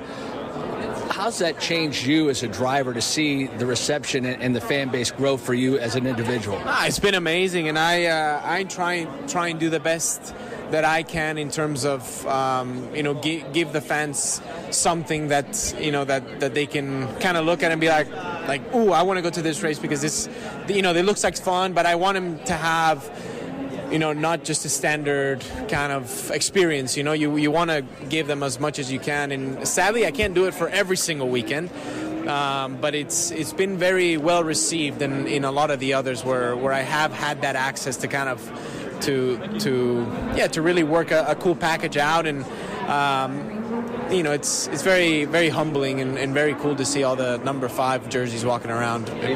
You've been doing a heck of a job. Best of luck this week. Appreciate it. Thank you. That's Pato O'Ward. Yeah, yes, indeed, he has been doing a heck of a job. And Davey Hamilton, one thing that we haven't mentioned that we do need to because of the layout of this particular track, I believe, going to be very, very similar to Mid-Ohio from the standpoint that the starting line is actually a little different, Davey, than where the finish line's going to be. Yeah, good call, Mark, for sure. The start line will be about 3/4 the way down this long straightaway in between turns 2 and 3. So I still call that the front straight. That will be the starting line. But then the checkered flag and the official start-finish line is in between turns 9 and turn 1. Right before you get into turn 1, where we normally right outside of pit lane. So something a little different. Like you said, we've seen that as Pato goes off course right now, spins it around, comes back on in turn 1.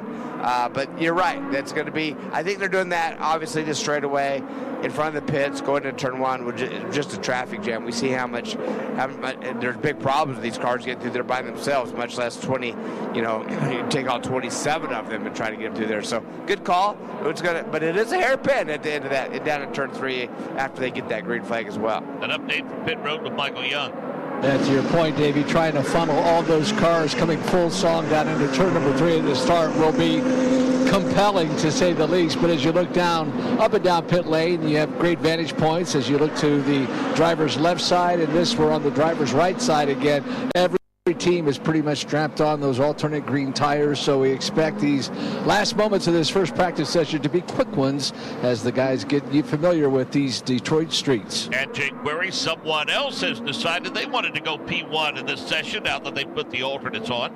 And he was so excited after talking to Michael Young that Pato O'Ward decided to go to the fastest time on the speed charts ahead of Colton Herta, Scott Dixon, Alex Palou, and Felix Rosenquist to round out the top 5. Then it's Scott McLaughlin, Marcus Armstrong, Kyle Kirkwood, Will Power, and Alexander Rossi rounding out the top 10. To give you an idea as to O'Ward's time, his fastest time was at 1:03.544. That is 0.8 of a second faster than the second fastest time that belongs to Colton Herta. So clearly, after using some very flowery terms that I didn't even understand to describe the racetrack itself, Pato O'Ward was able to understand exactly what his car needed. He laid down an awfully good lap that everybody now is chasing. Business starting to pick up just a little bit. As a matter of fact, Benjamin Peterson, the rookie, is out there. Another young driver, Marcus Armstrong, just worked his way around him heading in to turn number 4. Peterson, I think, let him by. They were on different paces as they worked their way through turns 4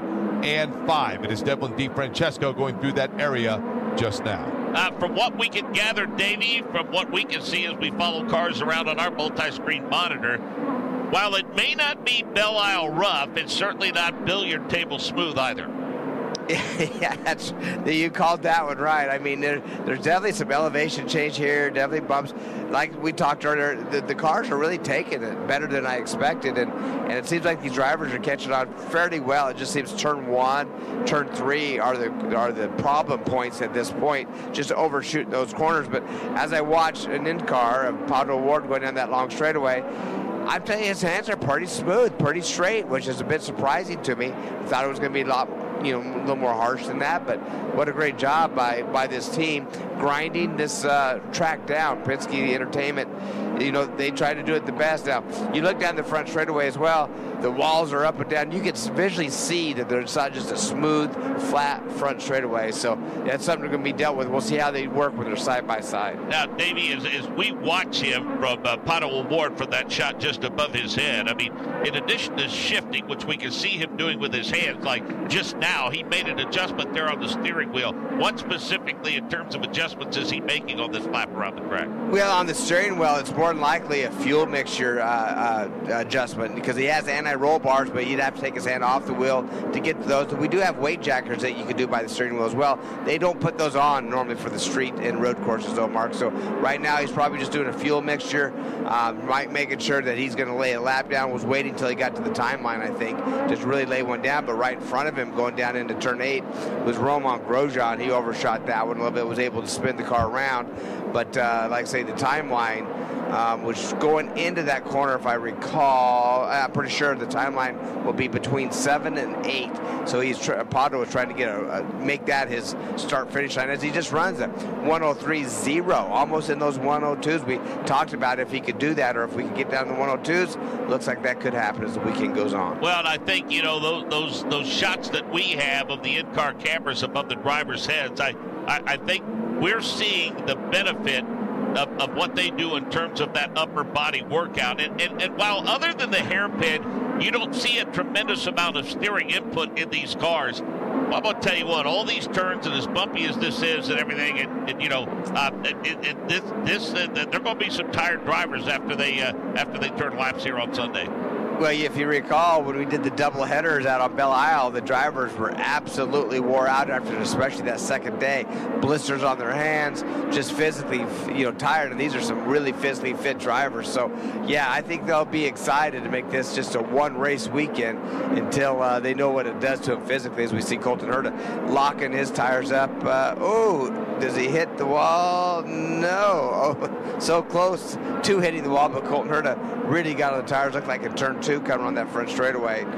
Watching him bounce around, and maybe that was it was turn 3 actually. Just really locked them brakes up. Mark slid really high, kept it out of the wall though, so good job on him. Well, as he puts in P2 or 3, I think. Because of those bumps that we've talked about, there are places that if you go in too hot and you lock it up, when you hit the bumps, that's when you're going to lose total control of where that race car is going. Yeah, that's right. As we see what Pato did right there is the same thing down in turn 2 when he overshot that, is that under braking, as soon as that tire, you get good grip, and then it hits those bumps, it spins you around, as we see now back with Colton Herta, kind of the same thing. Back in, slid back and forth. Just can't slow the car down when the tires aren't on the ground, Mark. Are you surprised? And I guess it's all, based upon the tire allotment, I'm sure, but are you a little surprised that some teams didn't do more than a 20-minute stint or a 15-minute stint on these alternates? Well, yeah, actually a little bit. I think that you'd want to go out and do a good sim qualifying run, but I think it was also a really good opportunity to go out with these tires and do, maybe a bit of see what the dag is, see how long they last, see what the situation or how long it takes before they fall off. But they may have that indication. They've ran these tires before. We talked about that. Firestone brought basically the same street course tire that you'd normally bring. So I have to think, you'd like to know what that's going to do, but a lot of these teams have that data sort of way. So on the alternates, it's a Ward Rossi. Give you an idea where we're setting in terms of time. They're now down at 63.077. Several drivers in the 63s, in fact, going all the way back to 8th place Colton Herta. So it's a Ward, Rossi, Kirkwood, below Dixon, Power, Rosenquist, then Herta. Scott McLaughlin is 9th, Lundgaard is 10th, Pagenaud 11th, Armstrong is 12th, Rahal 13th, Nylot 14th, and then Jack Harvey 15th. Malukas, VK, Daly, Stingray, Robb, Erickson through 20th, Newgarden, DiFrancesco, and Grosjean 23rd. Canapino, Castro Neves each turned only 17 laps, so issues for Elio. Santino Ferrucci 26th, Benjamin Peterson 27th, and with a little under 5 minutes left in the session, Jake Query, it may not be as much about speed as it is just somebody's ability to get in one good clean lap tomorrow. Undoubtedly. And also just to find out exactly that. Where are the areas as Romain Grosjean again goes through the runoff area in turn number 4, then immediately locks up those back brakes trying to spin it around. We'll see if he gets back out there. So maybe he's missed his opportunity for that. I think what you're wanting to do right now, Mark, probably to your point, is go out there and find out exactly, okay, when I'm out here and I'm trying to turn a flyer and I'm trying to turn a clean lap with nobody around me, where are the areas where I can find my speed and where are the areas where I've got to tiptoe to make sure that I don't make a mistake? Certainly what we know, as Will Power just went very wide through turn number 5. What we do know is this, and that is that turn 1, turn 4, those are the 2 areas, I think, where things can get just a little bit hairy if you don't mind your P's and Q's. Michael? Yeah, thank you, Jake. I just was contemplating this, and I can't think of any particular track off the top of my head, but it is interesting being down here on pit lane that these crews, when anything happens on course, they're trying to find a screen to visibly be able to see what is going on. Of course, they have monitors in their pit boxes, but this pit lane, you cannot actually see the track from either side. Actually, driver's right side, you can kind of see that front straightaway, but if you're pitted on driver's left, the crews, the chief mechanics, they all have their backs to the front straightaway, which is interesting, and I cannot recall a track where that is indeed the case. I want to give you an update again on the schedule for this weekend as far as we are concerned. At 5:30 Eastern this afternoon, Indy next qualifying, and then tomorrow at 9:05, IndyCar practice number 2. And then Indy next race number 1 at 11:50 Eastern, and then complete coverage of knockout qualifying on the Firestone Fast 6 at 1:15 Eastern. Then on Sunday morning, IndyCar warm-up at 10, 12:35, Indy next race number 2, And then from 2:30 to about 5:30 p.m., you can join us for complete coverage of the Chevrolet Detroit Grand Prix presented by Lear. And Davey, going to be an interesting qualifying format this afternoon. You and Nick Yeoman, everybody else on the call, as Indy Next qualifies for not one but two races, and they will do both in two separate sessions this afternoon. Yeah, 2 8-minute sessions, Mark. The first one, obviously, for race number 1, and then bring them back in and relight them up again and send them out for another 8 minutes for race number 2 that will take place on Sunday. Yeah, that's a pretty good battle for the championship shaping up as well, Davey. There's a lot of young drivers in the mix, and a lot of young drivers who are driving for their professional futures for sure. I mean, I was looking at some of the numbers, and it's incredible. You know, so much attention is paid to the NTT IndyCar Series, but if you go all the way back to 11th place Colin Kaminsky, I think he's only 51 points back of the championship, currently led by Christian Rasmussen. I mean, Nolan Siegel's right there, Daniel Foster's right there, Matteo Nannini with his outstanding performance on the road course. But I will say this, I mean, you know, the schedule is kind of spaced out for the Indy Next series at the start of the season, Davey, but now they're going to be on track much more frequently, and there might be some separation in the battle for that championship. Yeah, and Rasmussen, by the way, didn't get but 2 laps in today. Had ECU go out into his car, and they thought it was a turbo issue. They kept working with it. Right at the end, Mark, they found the problem. He was out, but only got 2 laps in, found himself slowest of the 19 cars that are going to be qualifying. So our points leader is going into qualifying with a little bit of a deficit or a little bit of lack of track activity as we see Pato O'Ward shoot off the track again down in turn 3. Jake Query. Pato O'Ward is now needing the AMR safety team again to back him up and I think get him restarted. So as Davey had mentioned, he another one who became victimized by the runoff areas here. Tight racetrack, and the guy who laid down the fastest lap in this session, Pato O'Ward, is the latest to fall victim to it, and it happens as he gets back underway in the last minute here of this session. Yeah, got to let the traffic clear, and then the runoff area is just shy of pit road, so he'll be able to get back onto pit road rather quickly. Everyone else being dispatched to pit road as we speak as well, as there are 18 seconds remaining in this session, Davey, and Pato O'Ward, Dixon, Rossi, they're among the fastest 3. Kirkwood and Pillow, the top 5. Rosenquist, Power, Herta, Eilert, McLaughlin, the top 10 as drivers are pulling back onto pit road, Davey, and it looks like this session is in the books. And, there it is. There are going to be some that are going to be happy and probably plenty more that will be scratching their heads a bit. Yeah, how about our last week's Indy 500 winner, Joseph Newgarden, in that 15th spot? You know that's not where he wants to be, so they're going to go back. It took a little bit of work, but Pedersen not happy. He's in our Rookie of the Year down at 27th. Castro Neves didn't get very many laps in, so there's obviously something wrong with his car. So right now it's O'Ward, Dixon, Rossi, Kirkwood, Pillow, as you said. They're the happy ones right now. Yeah, I mean, there's no question. You talk about momentum. We've referenced it a few times, and teams looking to gain some. I just, I got a sneaking suspicion that Kyle Kirkwood is really getting very, very comfortable with Andretti Autosport, Davey. Yeah, he's been really the fastest driver majority of the races this year right off the bat. Another one that really was lined up to have the opportunity to win the Indy 500.